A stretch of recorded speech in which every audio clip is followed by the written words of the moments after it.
In the Ivy Hill Cemetery in Cedar Brook, Philadelphia, there sits a large plot, kept almost entirely covered in stuffed animals, donated by local families and visitors. The headstone reads "America's Unknown Child," a permanent reminder of the child who lies beneath it. He was found dead and alone in a box, and no one could identify him. The case of the boy in the box was one of Philadelphia's most baffling crimes, stumping police for over 60 years, and still, today, leaving hundreds of unanswered questions. In 1957, a young muskrat hunter set out to check his traps, set near a park just north of Philadelphia. As he moved through the brush, he found a small cardboard box, lying discarded on the ground. Inside was the naked body of a boy, wrapped in a plaid blanket.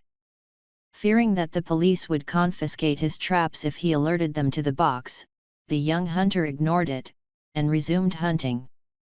Several days later, a college student driving down the road noticed a bunny running alongside the highway. The student knew there were traps in the area, and stopped to make sure the animal was safe. As he sifted through the underbrush searching for traps, he came across the box. Though he too feared interaction with the police, the student reported the body to them.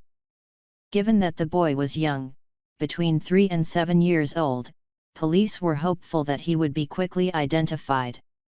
However, once they saw the body, their hopes were dashed. While people would surely be looking for a missing boy who was healthy, well cared for, and clearly loved, it was unlikely that they would be looking for a scrawny, dirty, malnourished one. Unfortunately, the boy in the box was just that. His hair was matted and seemed to have been recently cut, as clumps of it still clung to his body. His body was severely malnourished and covered with surgical scars, most notably on his ankle, groin, and chin. Despite the fact that he looked abandoned, police fingerprinted him, hoping to find a match. Sadly, no one did. Over the next several years, over 400,000 flyers were sent out to the Philadelphia area, as well as other towns in Pennsylvania. A forensic facial reconstruction was done, and a drawing of a happy young boy was included on all of the posters.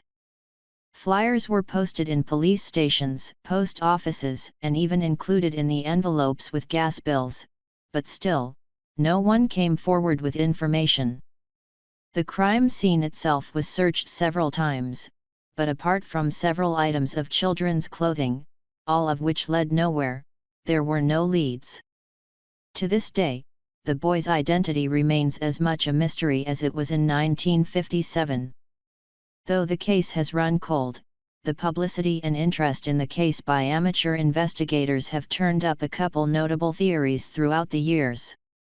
In 1960, an employee of the medical examiner's office was told by a psychic that the boy in the box had come from a local foster home. The police inquired about the boy at the foster home and found blankets similar to the one he had been wrapped in hanging on the clothesline, as well as a bassinet that was sold in the same box that the boy had been found in. The employee theorized that the boy had been born to the daughter of the man who ran the foster home and that his death had been accidental. Despite the employee's insistence of these facts, no connection was ever made between the boy in the box and the foster home. It wasn't until over 40 years later that another shocking theory emerged.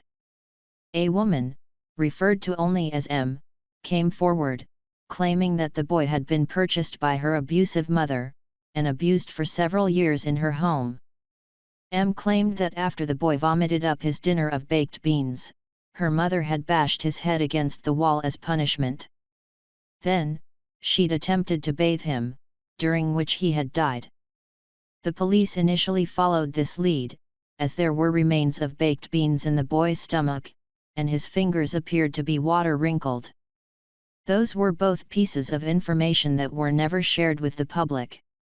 They were also encouraged by M's description of the boy, as a small child with long hair. This fit with their theory that his hair had been recently chopped, as well as an old testimony from a man who claimed to have seen the boy being placed in the box near the woods. Unfortunately, police eventually let the theory slide, as they were unable to verify MS' claims. After looking into MS' background, they found a history of severe mental illness. When they attempted to corroborate her claims with neighbors and friends, all of them denied ever seeing a child in the home. The theory was eventually dismissed as ridiculous.